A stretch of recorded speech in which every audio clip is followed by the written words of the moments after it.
പ്രിയപ്പെട്ട കുട്ടികളെ നമസ്കാരം. ഇന്ന് 9ാം ക്ലാസ്സിലെ കേരള പാഠാവലിയിലെ ഉജ്ജ്വല ഹൃദയസ്പന്ദങ്ങൾ എന്ന യൂണിറ്റിലെ 3ാമത്തെ പാഠമായ കാണുന്നുണ്ടനേകം അക്ഷരങ്ങൾ എന്ന കവിത പഠിക്കാം. എം.ആർ. വേണുകുമാറിൻ്റെ കവിതയാണിത്. മലയാള കവി, ചെറുകഥാകൃത്ത്, ജീവചരിത്രകാരൻ, ഉപന്യാസകാരൻ, വിവർത്തകൻ എന്നീ നിലകളിൽ ശ്രദ്ധേയനാണ് എം.ആർ. വേണുകുമാർ. അദ്ദേഹത്തിൻ്റെ കൊതിയൻ എന്ന കാവ്യസമാഹാരത്തിലെ ഒരു കവിതയാണ് കാണുന്നുണ്ടനേകം അക്ഷരങ്ങൾ. അറിവിൻ്റെ അഗ്നി കരുത്തായി പ്രകാശിക്കും, വെളിച്ചം നിറച്ചുവെച്ച മനസ്സുകൾ ഒരുമയുടെ വഴിയൊരുക്കും. കാണുന്നുണ്ടനേകം അക്ഷരങ്ങൾ. കവിത നോക്കാം. തലങ്ങും വിലങ്ങും ഈർക്കിലി വരകൾ കൊണ്ടു നിറഞ്ഞ വെടിപ്പായ മുറ്റം, മുറ്റത്തിനതിര് കാത്ത് മണമൂറി പൊട്ടിച്ചിരിച്ചു നിൽക്കുമീ ഇലഞ്ഞിമരം. മുഖ്യധാരയിൽ നിന്ന് മാറ്റി നിർത്തപ്പെട്ട ഒരു വലിയ ജനവിഭാഗം നമ്മുടെ കേരളത്തിലും ഉണ്ടായിരുന്നു. വർഷങ്ങളോളം തൊട്ടുകൂടായ്മയും തീണ്ടിക്കൂടായ്മയും അയിത്തവുമെല്ലാം നമ്മുടെ ഈ കൊച്ചു കേരളത്തിലും ഉണ്ടായിരുന്നുവെന്ന് നിങ്ങൾക്ക് വിശ്വസിക്കാൻ പറ്റുന്നുണ്ടോ? കേരളത്തിൽ ഉണ്ടായ നവോത്ഥാന മുന്നേറ്റങ്ങളാണ് ഇന്ന് കാണുന്ന കേരളമാക്കി മാറ്റിയത്. കേരളീയ സമൂഹ ജീവിതത്തിലുണ്ടായ മാറ്റങ്ങളെ അടയാളപ്പെടുത്തുകയാണ് എം.ആർ. വേണുകുമാർ കാണുന്നുണ്ടനേകം അക്ഷരങ്ങൾ എന്ന കവിതയിൽ. മുഖ്യധാരയിൽ നിന്ന് മാറ്റി നിർത്തിയ ജനവിഭാഗത്തിൻ്റെ ജീവിതത്തിലുണ്ടായ മാറ്റമാണ് തലങ്ങും വിലങ്ങും ഈർക്കിലി വരകൾ കൊണ്ട് നിറഞ്ഞ വെടിപ്പായ മുറ്റം എന്നതുകൊണ്ട് അർത്ഥമാക്കുന്നത്.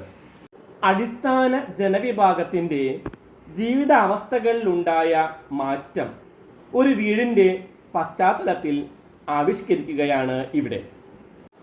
മുറ്റത്തിൻ്റെ അതിരിൽ മണം പരത്തി പൊട്ടിച്ചിരിച്ചു നിൽക്കുന്ന ഇലഞ്ഞിമരം, കുളിച്ച് വൃത്തിയായി നല്ല വസ്ത്രങ്ങൾ ധരിച്ച് വീടിൻ്റെ ഇറയത്ത് വഴിയിലേക്ക് നോക്കിയിരിക്കുന്ന കറുത്ത കുഞ്ഞുങ്ങൾ, കാലങ്ങളായി അടിച്ചമർത്തപ്പെട്ട ഒരു ജനതയുടെ ജീവിത സാഹചര്യങ്ങളുണ്ടായ മാറ്റം ഈ വരികളിൽ കാണാൻ കഴിയും. കുളിച്ചു വൃത്തിയായി ഇറയത്ത് വഴിക്കണ്ണുമായിരിക്കുന്ന കറുത്ത കുഞ്ഞുങ്ങൾ. അപ്പം ഇതിനു മുമ്പ് കൃത്യമായി കുളിക്കാനോ ഭക്ഷണം കഴിക്കാനോ ഒരു താമസിക്കാൻ വീടോ ഒന്നും അവർക്ക് ഉണ്ടായിരുന്നില്ല. ഈ നവോത്ഥാന മുന്നേറ്റങ്ങൾക്ക് ശേഷം അവർക്ക് കൃത്യമായിട്ട് വസ്ത്രവും ഭക്ഷണവും വീടുമെല്ലാം ലഭിക്കുന്നു.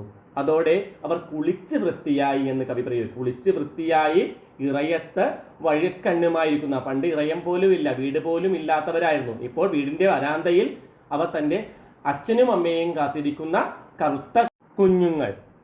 മെഴുക്കെല്ലാം വെടിഞ്ഞ് വെയിലത്ത് ഇരുന്നുണങ്ങി മിനുങ്ങുന്ന കഞ്ഞിക്കലവും കറിച്ചട്ടികളും, അരികിലായി ചാഞ്ഞുകിടക്കും ചിരട്ടത്തവികളും. വെയിലത്ത് ഇരുന്നുണങ്ങി മിനുങ്ങുന്ന കഞ്ഞിക്കലം, കറിച്ചട്ടികൾ, അരികത്ത് ചാഞ്ഞുകിടക്കുന്ന ചിരട്ടത്തവികൾ, അഴുക്കെല്ലാം പോയി തേച്ചു മിനുക്കിയ ചട്ടികളും കലവുമെല്ലാം അവരുടെ മോശം സാഹചര്യങ്ങൾ മാറിയതിൻ്റെ സൂചനയാണ്. ഇങ്ങനെ ഓരോരോ മാറ്റങ്ങൾ എല്ലായിടത്തും കാണാനുണ്ട്. ഇപ്പോൾ വെയിലത്ത് ഇരുന്നുണങ്ങി മിനുങ്ങുന്ന കഞ്ഞിക്കലം, അതുപോലെ കറിച്ചട്ടികൾ, അടുത്തിരിക്കുന്ന ചിരട്ടത്തവികൾ, ഇതെല്ലാം അവരുടെ മാറ്റത്തെ സൂചിപ്പിക്കുന്നു. കഞ്ഞി വെക്കാൻ പാത്രമോ ഒന്നും തന്നെ ഉണ്ടായിരുന്നില്ല. കുളിച്ച് വൃത്തിയായി കാത്തിരിക്കുന്ന കുഞ്ഞുങ്ങൾ, വൃത്തിയാക്കിയ കഞ്ഞിക്കലവും കറിച്ചട്ടികളും ചിരട്ടത്തവികളും വീടിലെ മാറിയ സാഹചര്യത്തെ സൂചിപ്പിക്കുന്ന വാക്യങ്ങളാണ്. വീടിനുണ്ടായ മാറ്റങ്ങൾ കീഴാള ജനവിഭാഗത്തിൻ്റെ ഉയർത്തെഴുന്നേൽപ്പായിട്ടാണ് എം.ആർ. വേണുകുമാർ ഈ കവിതയിൽ അവതരിപ്പിക്കുന്നത്. കാണുന്നുണ്ടിങ്ങനെ ഓരോരോ മാറ്റങ്ങൾ കാണുന്നിടത്തൊക്കെ, വേലക്കിറങ്ങുമ്പോൾ കണ്ടേച്ചു പോന്ന വീടിനെയല്ല വേല കയറി ചെന്നപ്പോൾ കണ്ടത്, രാവിലെ ഇട്ടേച്ചു പോന്ന കുഞ്ഞുങ്ങളെയല്ല മടിശീലയിൽ കൂലി നെല്ലുമായി ചെന്നപ്പോൾ കണ്ടത്, രാവിലെ ജോലിക്ക് വേണ്ടി തൻ്റെ വീട്ടിൽ നിന്ന് ഇറങ്ങിപ്പോരുമ്പോൾ കണ്ട കാഴ്ചകളൊന്നുമല്ല തിരികെ ചെല്ലുമ്പോൾ അയാൾ കാണുന്നത്. രാവിലെ വീട്ടിൽ ഇട്ടേച്ചു പോയ കുഞ്ഞുങ്ങളെയല്ല മടിശീലയിൽ കൂലിയായി കിട്ടിയ നെല്ലുമായി ചെന്നപ്പോൾ കണ്ടത്. കൂരകൾ മാറി അടച്ചുറപ്പുള്ള വീടുകൾ ലഭിച്ചിരിക്കുന്നു. കൂലിയായി പണം ലഭിക്കുന്ന സാഹചര്യം ഉണ്ടായിരിക്കുന്നു. തങ്ങളുടെ കുട്ടികൾക്ക് വിദ്യാഭ്യാസത്തിനുള്ള സാഹചര്യം അല്ലെങ്കിൽ അവസരം ഉണ്ടായിരിക്കുന്നു. നല്ല വസ്ത്രങ്ങൾ അവർക്ക് ലഭിച്ചിരിക്കുന്നു. നല്ല ആഹാരം ലഭിക്കാൻ തുടങ്ങി. ആരാണിങ്ങനെ അലങ്കോലമായി കിടന്ന വീടിനെ അടുക്കിപ്പെറുക്കി വെടിപ്പുള്ളതാക്കിയത്? ആരാണിങ്ങനെ അലങ്കോലമായി കിടന്ന വീടിനെ അടുക്കിപ്പെറുക്കി വെടിപ്പുള്ളതാക്കിയത്? അലങ്കോലമായി കിടക്കുന്ന ഒരു വീടായിരുന്നു ഇത്. ആ വീടിനെ ഇങ്ങനെ വൃത്തിയുള്ളത് അല്ലെങ്കിൽ വെടിപ്പുള്ളതാക്കി മാറ്റിയത് ആരാണ്? മണ്ണിൽ പുരണ്ട് മൂക്കട്ടയൊലിപ്പിച്ച് നിന്ന കുഞ്ഞുങ്ങളെ പുഞ്ചിരി തൂകുന്ന പൂവുകളാക്കിയതാര്? അപ്പം പുഞ്ചിരി തൂകുന്ന പൂവുകളായിട്ട് ആ കുഞ്ഞുങ്ങൾ മാറി. എങ്ങനെയുള്ള കുഞ്ഞുങ്ങളായിരുന്നു? മണ്ണിൽ പുരണ്ട് മൂക്കട്ടയൊലിപ്പിച്ച് നിന്നിരുന്ന ആ കുട്ടികൾ ഇന്ന് പുഞ്ചിരി തൂകുന്ന പൂവുകളായി മാറിയിരിക്കുന്നു.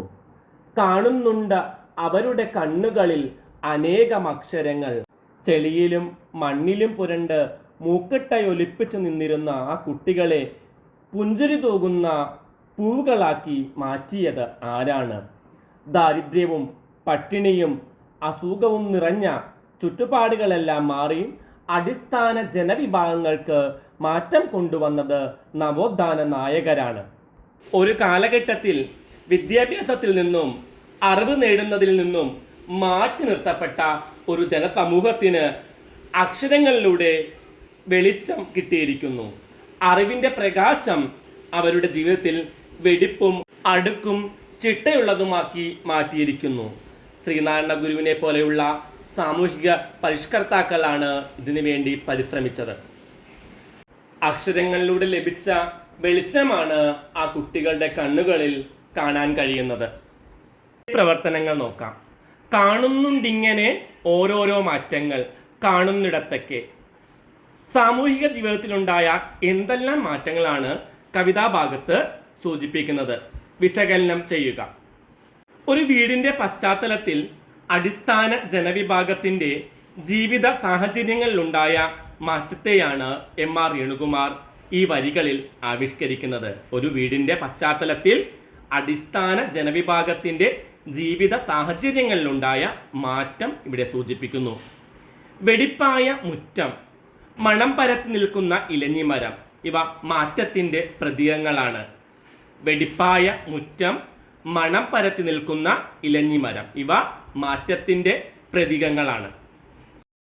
കുളിച്ച് വൃത്തിയായി നല്ല വസ്ത്രം ധരിച്ച് കുഞ്ഞുങ്ങളും വൃത്തിയാക്കിയ ചട്ടിയും കലവും ചിരട്ടത്തവികളും മാറിയ വീട്ടിലെ സാഹചര്യത്തെ സൂചിപ്പിക്കുന്നു. കുളിച്ച് വൃത്തിയായി നല്ല വസ്ത്രം ധരിച്ച കുഞ്ഞുങ്ങളും വൃത്തിയാക്കിയ ചട്ടിയും കലവും ചിരട്ടത്തവികളും മാറിയ വീട്ടിലെ സാഹചര്യത്തെ സൂചിപ്പിക്കുന്നു. ശ്രീനാരായണ ഗുരുദേവൻ, അയ്യങ്കാളി, പൊയ്കയിൽ കുമാരഗുരുദേവൻ തുടങ്ങിയ നവോത്ഥാന നായകരുടെ പ്രവർത്തനങ്ങളാണ് സമൂഹത്തിന് വെളിച്ചമായി മാറിയത്. അറിവിൻ്റെ പ്രകാശമാണ് അടിസ്ഥാന ജനവിഭാഗത്തിൻ്റെ ജീവിതത്തിൽ വൃത്തിയും അടുക്കും ചിട്ടയും കൊണ്ടുവന്നത്. രണ്ടാമത്തെ ചോദ്യം നോക്കാം. മെഴുക്കെല്ലാം വെടിഞ്ഞ് വെയിലത്തിരുന്നുണങ്ങി മിനുങ്ങുന്ന കഞ്ഞിക്കലവും കറിച്ചട്ടികളും അരികിലായി ചാഞ്ഞുകിടക്കും ചിരട്ടത്തവികളും.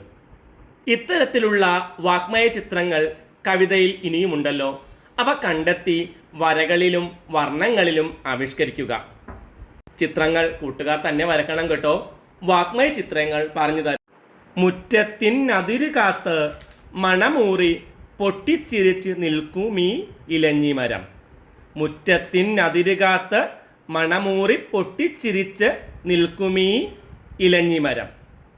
രണ്ടാമത്തെ വാഗ്മയ ചിത്രം. കുളിച്ച് വൃത്തിയായി ഇറയത്ത് വഴിക്കണ്ണുമായിരിക്കുന്ന കറുത്ത കുഞ്ഞുങ്ങൾ.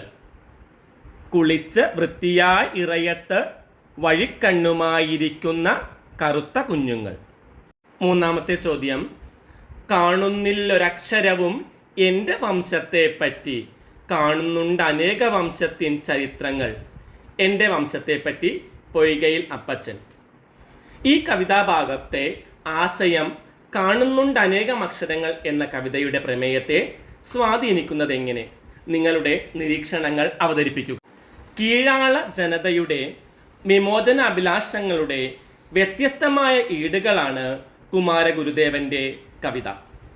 കീഴാള ജനതയുടെ വിമോചന അഭിലാഷങ്ങളുടെ വ്യത്യസ്തമായ ഈടുകളാണ് കുമാരഗുരുദേവൻ്റെ കവിത. അടിസ്ഥാന ജനവിഭാഗങ്ങളുടെ കഷ്ടപ്പാടുകൾ ഗാനരൂപത്തിൽ പൊതുജനങ്ങൾക്കിടയിൽ അവതരിപ്പിച്ച സാമൂഹിക പരിഷ്കർത്താവായിരുന്നു പൊയ്കയിൽ അപ്പച്ചൻ. അടിസ്ഥാന ജനവിഭാഗങ്ങളുടെ കഷ്ടപ്പാടുകൾ ഗാനരൂപത്തിൽ പൊതുജനങ്ങൾക്കിടയിൽ അവതരിപ്പിച്ച സാമൂഹിക പരിഷ്കർത്താവായിരുന്നു പൊയ്കയിൽ കുമാരഗുരുദേവൻ. തൻ്റെ വംശത്തെപ്പറ്റി ഒരു വരി പോലും ചരിത്രത്തിൽ ഇല്ലെന്നും മറ്റനേകം വംശങ്ങളുടെ ചരിത്രങ്ങൾ കാണുന്നുണ്ട് എന്നും അദ്ദേഹം പറയുന്നു. തൻ്റെ വംശത്തെക്കുറിച്ച് ഒരു വരി പോലും ചരിത്രത്തിൽ ഇല്ലെന്നും മറ്റനേകം വംശങ്ങളുടെ ചരിത്രങ്ങൾ കാണുന്നുണ്ട് എന്നാണ് അദ്ദേഹം പറയുന്നത്. കീഴാള ജനവിഭാഗങ്ങൾ ചരിത്രത്തിൽ ഒരു സ്ഥാനവും നൽകിയിട്ടില്ല. അവരുടെ ചരിത്രം എഴുതാൻ ആരും തുനിഞ്ഞിട്ടുമില്ല. ഈ പ്രമേയമാണ് ഈ കവിതയുടെ പ്രമേയത്തെ സ്വാധീനിച്ചിട്ടുള്ളത്.